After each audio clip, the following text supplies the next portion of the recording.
Good evening, everybody, and welcome to another exciting night of NBA basketball.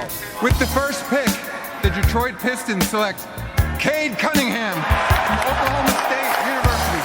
Chandler again. Oh, what a block by Maxfield! My goodness! The Pistons are digging in. They got the depth. They got the big men. They got the better basketball team. No doubt about it. There's Jaden playing the passing lane. Skies a jam. Dynamite dunk, and the crowd loves it. Pistons need a three, and they have just under 3 seconds to do it. Here's Chauncey Billups. Here it is. He's got it. He's got it. Chauncey Billups hits the three. Overtime. Amazing. Out of bounds. Detroit basketball. Pistons fans, welcome back to another edition of the Palace of Pistons Podcast, part of the Believe Network. I'm your host, Mike Anguilano. Join me this week is Jasper Apollonia. Jasper, how are you doing, my friend? Oh, I'm doing better than the Pistons are, so I can't be doing that badly. But no, I'm doing great, Mike. It's wonderful to be on with you today. We, as always, have a lot to talk about, and I'm just excited to get into it, man. Let's do it. We certainly do. We have a lot to talk about. I haven't been on the podcast in a couple of weeks. I got to see all the Palace of Pistons crew up in Detroit as the Cavs narrowly avoided what would surely be a disaster in losing to the Pistons, but also met Craig Monroe at a bar. So that was pretty interesting. Jasper, I don't know if you know this story, but you may have seen it in the group chat. Wild. So I have not been on since that, which was all the way back on the 2nd. But we have a lot to talk about Pistons wise. We're going to talk about Jalen Duren's injury. We're going to talk about the rotations. We're going to talk about Monty Williams learning how basketball works with shooters. We're going to talk about a conspiracy theory that you have that I think actually has some legs to it. So we're going to go ahead and get started. But before we do, I want to thank our sponsor for this week's episode, and that is BetOnline. All the major sports are in action this week with the college football playoffs ready to kick off. One of my favorite seasons is bowl season. I can't wait for the Pop-Tart Bowl or the Kraft Macaroni and Cheese Bowl. Seeing Iowa play TCU or something at Yankee Stadium. It's just a wonderful time to eat away my work days. I will probably do some betting, and I will certainly be using BetOnline. And I do that because BetOnline is your number one destination for all your sports wagering info, including news for pro football, the NBA, upcoming fights, and NHL games this season. So head on over to the website today, get into the action. We'll see all the updated odds for the week. Remember to use the promo code BELIEVE, BLEAV, to get a 50% welcome bonus on your first deposit when you use BetOnline. And that promo code is BELIEVE, BLEAV, for a 50% welcome bonus on your first deposit when you use BetOnline. BetOnline, where the game starts. Ooh, I can't wait to see my beloved Syracuse Orange in the Boca Raton Bowl down in Florida. I'm unfortunately going to be missing that one as well. I couldn't make it to the Pistons night with the rest of the Palace of Pistons crew either. Craig Monroe, that's great. We had two home run hitters in attendance, both him and Aaron Johnson. So that is awesome. I knew you'd like that one, Mike. That's so good. Not sure who hit it farther, but that is awesome. We were having so much fun at Tin Roof, getting shots from Craig Monroe. He bought us Fireball. Are you serious? Oh yes, I'm 100% serious. I'm really glad I didn't make it because me and Fireball have a history reaching back to Syracuse that, let's just say, it's almost as a tumultuous relationship as my fandom with the Pistons this year. Let's just say we've had our ups and downs. Yeah, I think every college student has a run-in with Fireball, and I smelled it and I thought, am I 19? Allegedly. Well, you were at Tin Roof, so yes, a lot of fun. Yeah, he was having a lot of fun. Let's just put it that way. And Aaron was certainly hitting dingers. But that's for a story for maybe when Aaron is here so that he can tell it himself. We did pretty good play-by-play, though, in the group chat. But let's go ahead and talk about the lovely Detroit Pistons, who are still on a losing streak. The lovely people at BetOnline, of course, the sponsors of this show, posted about an over-under for the Pistons losing streak at 24.5 games. The fact that we're talking about this is, slightly concerning, to say the least. Jasper, are you taking the over or are you taking the under on 24.5 losses in a row for the Pistons? Well, let's just look at the schedule, because That's what I'm doing right now. The Pistons' next 2 games are against the 76ers. Those are both losses. They then face the Bucks, and they are at 20 games right now. That's 23. After that, they have the Hawks, the Jazz, and then the Nets back to back before they play the Boston Celtics. Now, look, if we're being honest with ourselves, they are not going to be favored in any of those games. I think we can Nor should they. I think we can automatically say this losing streak is going to go to 23 games. It's the Hawks and Jazz games that get a little interesting to me. And I think if I'm the folks at BetOnline, I think the Hawks game's probably a loss. The Jazz is the one that is the most winnable game they have coming up. I'm going to say it. Oh God, I'm really backing myself into a corner. I think they win one of those games. I think they beat one of the Hawks or the Jazz. And if they don't, I do think that they beat the Nets. The real question, though, becomes if they do lose to the Hawks and Jazz, can they beat the Nets to avoid setting the single season losing streak record, which is 26 games against the Nets? It's a home game. It's going to be tough. I do think they can win one of those 3 games. I don't know if they will beat 24.5. I do think that they are going to get a win, though, to avoid setting the single season mark. And I think the folks at BetOnline have that down too. That's where I'm at. I do think they are going to win one of those 3 games. Yeah. I think so I don't know too. where you're at, Mike. I wouldn't, that being said, like, could I fault anybody that bets against them every single game No. the rest of the way? Like, bets against the money line the rest of the way. I can't. No. And you're right in that Atlanta and Utah are the most vulnerable right off the bat. And I really don't think that Brooklyn is very good either. That Hawks game is an away game. The Jazz at home on the 21st. I'm trying to see the Jazz schedule to see if they have if that's a back-to-back for them. I mean, either way, Utah is kind of in a weird funk. They've dealt with a lot of injuries. They were kind of good last year, but they didn't really know why. John Collins is hurt.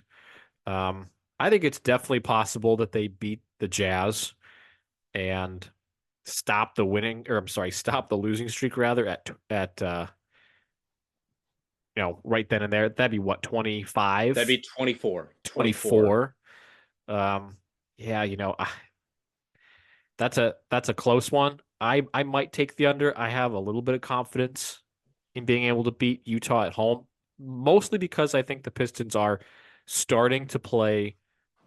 I don't want to say better, but it was hard to be playing worse. That Memphis Grizzlies loss, I really thought that was going to be the win, and then I thought after the banged up Orlando Magic were coming into town, I thought, oh, here's the win. Nope, didn't happen. But I think they are playing. I mean, they definitely played better last night against Indiana. Overall, I was rewatching parts of that game. Benedict Mathurin just kind of went off, which stings a little bit more because he's a wing that the Pistons could definitely use right now. But I thought they did a pretty good job on Tyrese Halliburton. They kind of did what the Lakers did in the in-season tournament. They double teamed him. They forced him to make decisions quickly, and while he is an excellent decision maker, and he did hurt them with assists, I think you're willing to take that gamble just because of the supporting cast around him.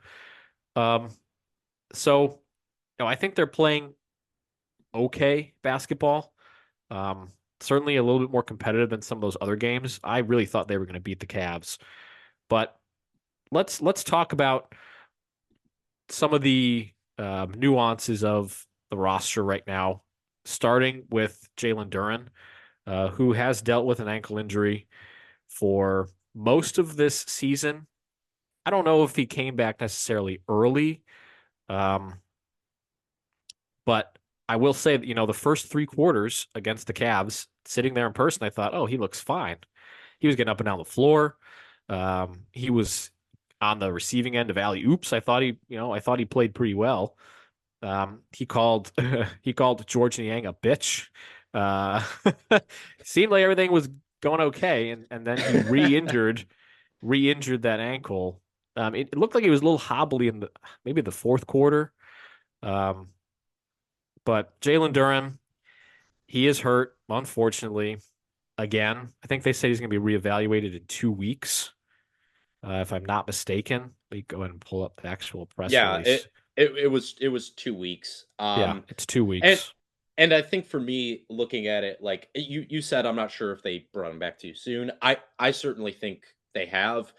Aaron and I have talked about it on the podcast in the last couple of weeks. He just has not had that kind of explosiveness that you're looking for him. And I don't mean like, obviously, the guy can still dunk, he can still run. However, I think laterally, and that's really where you've seen it. You even saw it last year when he was struggling with ankle injuries. His lateral quickness has definitely been an issue, and it's been a big reason why. Not just because that's how Monty Williams plays defense. They've been playing so much drop coverage with him. You've been seeing him fall off in terms of those weak side blocks. I just don't think he has that quick twitch explosiveness laterally, especially. And for me, like you said, 2 weeks, but I really, really, Mike, we've discussed it on this podcast for a long time. The ankle thing is a real thing with Jalen Duren. It's real thing. Like, we are now in season 2 of him struggling with these, not just having one, but like reoccurrences of these ankle injuries, and them really having a detrimental effect on his ability to play defense, which is the number one reason why you have Jalen Duren in there, even, more so than his ability to pass a little bit. And of course, play pick and roll with Cade Cunningham. I just think that, like, it's an issue right now, and they need to hold him out until he is fully healthy. I know you want to win games, but at this point, the season's already over. Let's not kid ourselves. You need to make sure Jalen Duren's ankles are healthy and that you're setting him up for success, not just for the rest of this year, but moving forward as well. Yeah, I mean, Biggs with foot problems it's not new. It's not uncommon. He had an ankle problem last year, like you already said. And what are you really gaining by playing him out there? You already know, based on his time on the court, that he is your starting center of the future. I don't think you're necessarily gaining anything other than, he gets to play with the other probable starters alongside him and build up that chemistry. But other than that, you're not going to like have your season derailed by not having Jalen Duren out there or even having him out there. You need him to be healthy for the long run. He's only 20 years old.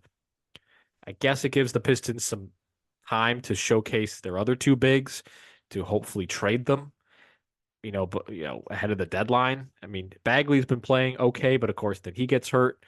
Wiseman is what Wiseman is, and we've talked about that to death on this show. And despite all of that and all of the play, he still has an ardent group of supporters saying that it's not his fault. It's true. The Pistons are not bad because of James Wiseman. The Pistons are not bad because of Isaiah Stewart. The Pistons are bad for a myriad of reasons. So, I guess it allows the centers to get some time. It allows some Stewart the 5 ball, even though I have no desire to see that a whole lot more. Based on some of the shooting numbers that, again, we've talked about on this show. It's disappointing that Duren is going to be out for, it's going to be more than 2 weeks. He's not being reevaluated until another 2 weeks. So one would assume this will stretch well into January, if he needs to get some sort of conditioning level met by the time he comes back to the court. It's disappointing because he is a fun, young, key player for this organization moving forward in another season where you're evaluating guys to see what's going to stick beyond this upcoming season. Pistons have a lot of expiring contracts. It's just disappointing. It's disappointing. You have anything else on Duren before we move on to some of the bigs that have replaced him / the rotations that Monty Williams is throwing out there? Well, yeah, I think that this actually kind of goes into our next topic in terms of Monty Williams rotations and the bigs. If there is one, and I even hesitate to use this phrase, but one silver lining to both Duren and Marvin Bagley being out, it's that it has forced Monty Williams to abandon these two big lineups. And yes, you and I think, are both in agreement. Isaiah Stewart as a starting center is less than ideal. However, going just one big and being able to play Stewart at the 5 instead of the 4, I do think it is preferable to the alternative, which is what the Pistons have been rolling with throughout this season. I thought last night, especially, I know you looked at the highlights. I did watch the whole game. I thought, especially in the first half, Cade Cunningham was able to find so much more space going to the rim and being able to finish just because the floor was spaced at least at all.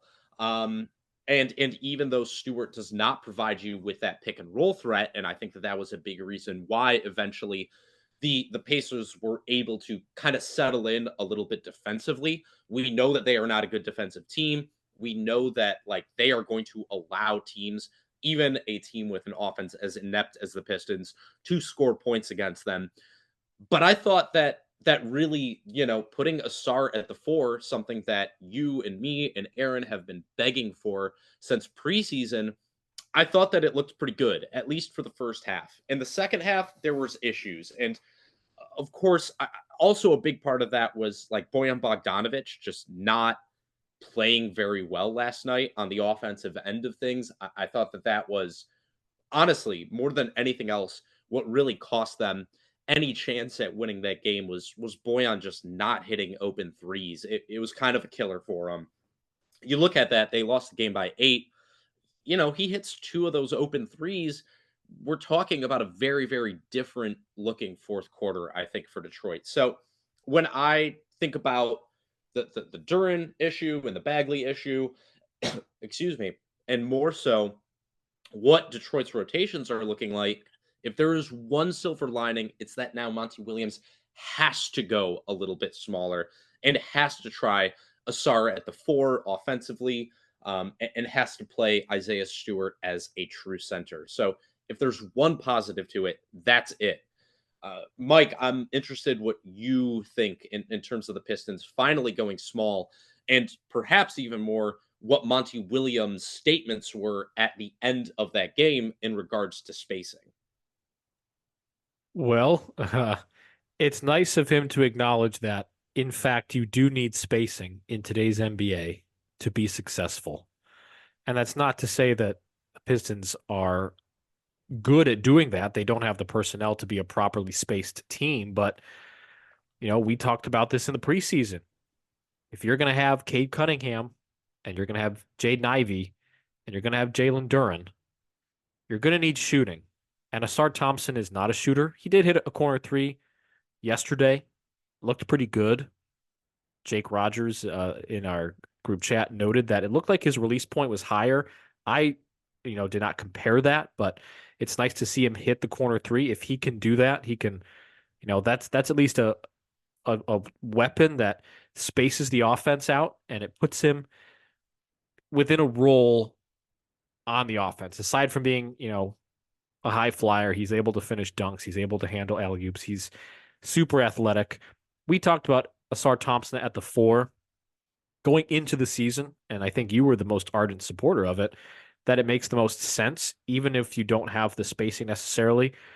But as long as you have Bojan Bogdanovic at the 3, keeps the offense a little bit more spread out, so Cade does have room to operate. And you're right, it was noticeable in the first half. He wasn't getting clogged in the paint with 4 defenders running directly at him as soon as he got into the paint, forcing him to kick it out to a shooter that is not a knockdown guy. It was very noticeable. I am disappointed it took Monty Williams this long to get to that point. It makes me question how long he's been around the game of basketball.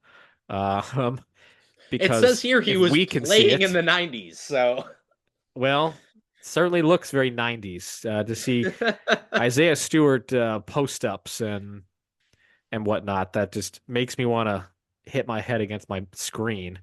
Um, it's encouraging that he recognizes the need for spacing. And again, he has not been exactly dealt the best hand from an injury perspective, with Joe Harris and Bogdanovich missing significant amounts of time. Isaiah Livers missed a significant amount of time. I mean, the jury's still out on Livers in terms of what he's going to be able to provide long term, but there's no question that in a vacuum, he's one of your key wings and he's one of your key shooters. So I can't, I guess I can fault him to an extent for other things like the double big thing, but he's kind of been forced into a corner with all of these injuries. And Cade has really suffered as a result of that. I mean, he still gets his, but man, even just watching Bogdanovich come back against the Cavs, you could instantly see the offense looked like a modern offense. The Cavs had to spread out. They couldn't crowd the paint with their double bigs. It looked like it worked. And that's really what we've been just hoping for the last, week or 2 weeks, really the whole season, to be honest. We've just been looking for reasons to see or think that this offense is able to work as constructed. And there's a lot of issues still, but turns out putting shooters in a lineup of a heliocentric passer makes some sense. It leads to more opportunities on offense. And they missed a lot of open threes, like you said. Bogdanovich missed open threes. That changes the game entirely. Especially down the stretch. 100%. And it was really noticeable in the fourth quarter. There was, I believe he had 2 really good looks that he needed to hit in order to get the Pistons into a position where they could win that game. And he just wasn't able to do it. The Joe Harris thing, to me, that's a nothing. He was a healthy scratch last night, and I had no issue with it. I thought Isaiah Livers played okay. There's still too many defensive miscommunications, especially between him and Isaiah Stewart. But they gave up, I believe, 3 different backdoor cuts because they did not properly switch defensively, and that's a killer as well. But one other thing in regards to Stewart playing the 5 is not just that it helps Cade Cunningham, I think, with spacing. I think it's also good for Ausar Thompson. Ausar scored 20 points last night on 10 shots. He was 8 of 10 from the floor. He was extremely effective offensively. And we talk about spacing as shooting, I think, too exclusively sometimes. And I'm guilty of it myself. But spacing is not just shooting. It's also, it's spacing. It's where the space is on the floor. And when Isaiah Stewart is playing the 5, because he's not a big-time rim threat, he does hold out on the three-point line a lot. And what that does, especially when Cade has a little bit more room to operate inside and teams are going to double, triple team him in the post, you saw it last night. That opens up a lot for the Pistons cutters, especially Ausar Thompson. And I believe he got 3, maybe 4 easy open looks, dunks on cuts to the rim. So when the Pistons go away from that 2 big lineup, it doesn't just open up space for Cade to get to the rim. It also opens up space for Ausar Thompson to cut to the rim. And you don't need him to be a super knockdown 3-point shooter as long as teams have to put some sort of attention on Isaiah Stewart. And when they do triple team, that there is still space inside of the lane for Ausar Thompson to cut to the rim. So I think, it, on one hand, like I said, it's heartening to hear Monty Williams say, maybe we should have some spacing. It's a little disheartening that he's figuring that out 23 games into the season, but oh well, here we are. I think you're also seeing a little bit more from Cade recently. Look, Cade's last 10 games, 23 points, 4 rebounds, 7 assists, steal and a half. And the important thing is 45.5% from field goal range, almost 40% from three. And that's even including last night when he went 1 of 6 from outside. So I think that increased efficiency kind of goes hand in hand with what we've been saying. The Pistons getting a little bit more healthy, finding a little bit more space on the interior. And now you're able to see Cade Cunningham, what he can do. Last night, 3 turnovers to 7 assists. That's what you need to see from him. Do you necessarily want him taking 21 shots? No. Would you like to see him to get to the free throw line more than 0 times? Absolutely. But the fact that he was able to find space inside, that he was able to find those easy dump offs, I think that speaks to what the Pistons need to be prioritizing right now. They need Ausar Thompson on the floor for his cutting. They do still need Isaiah Stewart out there, even though the Pacers really went at him defensively last night. I mean, it was noticeable. They really went after him and Ausar. They were trying to get those switches onto Miles Turner and beat up Ausar in the post, which was pretty effective, unfortunately. But you're seeing a little bit more of those signs of life that you need to have if you want to win a game. I mean, that's where we're at right now. But these are the sort of looks and the sort of actions and the sort of lineups that Monty Williams needs to be throwing out there. Obviously, it's not great. They are really struggling, especially in the clutch. You saw it in the back end of the first half and the back end of the second half. I mean, Mike, we're going to move on, but here's a crazy stat for you. The NBA, if you don't know, defines clutch time as the final 5 minutes of a game when the score is within 5 points. The Pistons have played 29 clutch minutes this season. In those 29 minutes, they have an offensive rating of 61 and a net rating of -55. Their effective field goal percentage, which is your threes and your twos put together, Right. 22.7%. The overall NBA league average this year, 54.1%. So their offense is completely cratering. NBA offensive ratings this year are I believe the average one is 115. So their offensive rating is basically half as good as the average NBA offense in the final 5 minutes of close games. That's really what's killing them right now. And they need to find an answer for that, because I've seen, especially over the last couple games, we're going to leave out the loss to the Orlando Magic. But in the other times of those games, they've been able to compete. And if they can figure out an answer for that clutch, they might be able to start putting together a couple of wins coming up. Well, that stat certainly checks out with the eye test, because watching fourth quarters and just watching meltdown after meltdown, it certainly seems, I mean, that is a horrendous effective field goal percentage. Horrendous. And, you talked about here's what you have to do to get a win. You just have to play your good players to get a win. I mean, Joe Harris was a healthy scratch yesterday, and there's no reason to believe that he's better than Isaiah Livers is right now. Livers certainly gives you a little bit more defensively and from a length perspective, but they got to just, I mean, he being Monty Williams just has to play his good players. This weird Jaden Ivey back and forth, this Wiseman off the bench instead of Bagley that happened for 2 games that we didn't know any reason why it happened.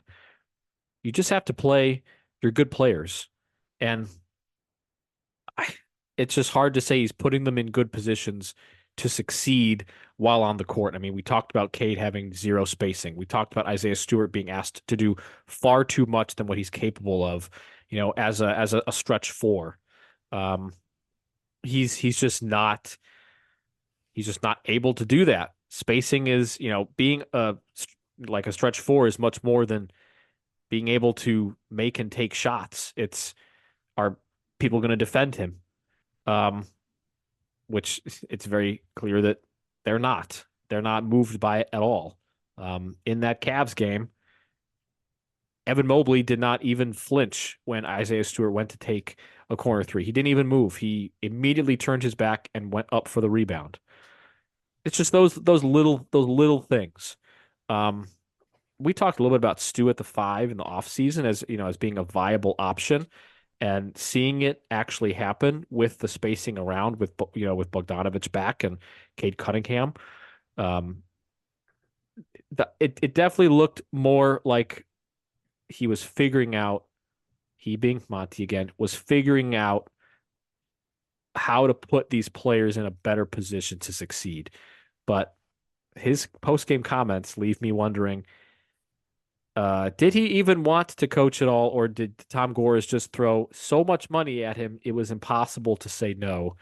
Because some of those comments are eye-popping of like, what exactly did you think was happening out there? Jasper, you have a conspiracy theory. We talked a little bit about it in the group chat. I think it has some legs to it. It's like reverse Moneyball, where Billy Beane was just getting rid of Carlos Pena, so he had to play Scott Hatterberg. This is like the reverse of that. Do you want to explain your Troy Weaver, Monty Williams dastardly plan? Yeah, 100%, man. I love a good conspiracy theory because this is where we're at in this season. Look, after the game, and look, you said, hey, did Monty Williams take it for the money? Shoot, he said at his introductory press conference he took the job for the money. Monty Williams after the game, and he got a lot of flack for this because people went, what the heck is this guy talking about? He said, we're starting to figure out that we can score when we space the floor properly. I'm learning about these guys and talking about using Ausar Thompson as a roller more often, which totally I'm super into. I think you should put good athletes in space with a full head of steam. I think that that's a good idea, especially when they're going to the rim. Those comments to me almost seemed like a shot at the front office and Troy Weaver. Look, we know Monty Williams was not Troy Weaver's guy. That was not the coach that Troy Weaver wanted. And while we can talk about Monty Williams' lineup decisions, the players he has to work with were not picked by him. They were picked by Troy Weaver. So when I see comments like that, one, there is, of course, the thought, does he know what the heck he's talking about? But two, is this a shot at Troy Weaver and saying, hey, look, you didn't give me players to space the floor with. Okay, you wanted two big lineups. Here's all your two big lineups. Here's what our offense looks like with two bigs. Now I don't have any bigs to play. Let me show you what an offense looks like with one big and when there is space. And I think to me, there is, I would not be surprised whatsoever if Monty Williams looks at it and says, I'm not going anywhere. It doesn't matter if I throw 20 games this season. I'm not getting fired. But you know who might? The guy who put this roster together. So when I see those comments, I am not of the belief that Monty Williams does not know how to coach an NBA team. I am not of the belief that he doesn't understand what spacing is. I'm not so sure Troy Weaver understands what spacing is. I'm not so sure Troy Weaver understands how to put together a proper roster. So to me, I think that there is a very good chance that what Monty Williams has been doing is proving a point these last couple weeks, that he's been given a team that cannot run a competent offense with the roster that's been put together.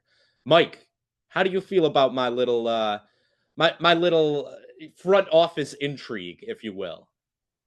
This team is just weird enough to where it's believable, to be honest. I don't know if we'll ever know exactly how the head coaching search went. I know when we were podcasting about it, we were all very confused as to what exactly Detroit was going to do. Kevin Ollie seemed like the front runner by far. And then all of a sudden it flipped. And there was this weird, silent period of where nothing was happening. And then Monty Williams comes out with at the time, the richest contract in NBA coaching history. And there's reason to believe that Troy Weaver was not pleased with that. It's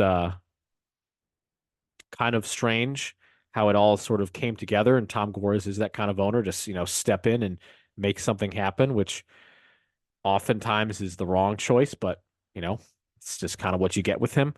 I think it's got legs. I think there's a non-zero chance that is exactly what's happening. Is Monty Williams is just playing the players he has at his disposal and is kind of saying, "Hey, none of this fits. You handed me puzzle pieces from 8 different puzzles. I can't put a picture together. I can only kind of smash things together and just see what happens." And by going small like this, the offense looked a whole lot better. The defense, like you said, it was kind of punished a bit on switches. Miles Turner had a pretty big game, but overall, I think this conspiracy theory has some roots to it, and it wouldn't surprise me if there was some truth to it. And Mike, what were outside of Ausar Thompson, Troy Weaver's 2 big offseason acquisitions? Joe Harris and Marcus Sasser. The only 2 players who were healthy scratches for the Pistons last night. Yep. That's a good point. Just saying. It's a good point. You know what I mean? I think that there is absolutely... Again, I'm not saying this is true. I don't have sources. But if you're looking at it from that perspective, him making the only 2 healthy scratches, the guys that Troy Weaver went out and got this offseason in order to, quote, unquote, space the floor, I think that there is something to that. Yep, I think there is something to it, too. Joe Harris was the off-season acquisition to use up all of the cap space, so that was like the prized possession, whatever that's worth. Jasper, do you have any thoughts, before we close out this edition of the podcast? We're making it a little bit of a quick hitter. I think we got to all of our topics and got to them pretty succinctly. Are we going to be looking at this time next week? Are we going to be looking at a Pistons team that actually has a win, a new win? Well, no, because they faced the Bucks and the 76ers twice. And I don't know, when do they play the Hawks? That's Monday the 18th. They might. Thursday is the game against the Jazz. So chances are the next time we're recording, it'll be right before that Jazz game. Mike, I pray to you that we are not going into that Jazz game with our good friends at Bet Online sweating out the line there. I really hope we're not, but it's going to be tough. My guess is no. We're still going to be talking about a losing streak. But hopefully in 2 weeks, they will have a win. Because if not, then congratulations to your record-setting Detroit Pistons. Record-setting. We always set out to break records. We just didn't really think that it would end up like this. I heard Aaron Johnson. Didn't. I heard Aaron Johnson set a record at Tin Roof, but that's he did. Hall of Fame numbers. At least somebody involved with this organization is getting a win. Yes. Yeah. Oh, definitely. Yeah, we'll have to have Aaron, explain himself, but it was a good time. And you know what else was a good time? This podcast was a good time. And with that being said, we're going to wrap up this edition of the Palace of Pistons podcast. I'd like to thank my co-host, Jasper Apollonia, for joining me. And I'd like to thank our sponsor for this week, and that is Bet Online. Again, you could use our promo code BELIEVED, 50% off 50% welcome bonus on your first deposit when you use Bet Online. For Jasper Apollonia, I'm Mike Anguilano. Thank you so much for joining us on this edition of the Palace of Pistons podcast, part of the Believe Network, and we will see you all next time.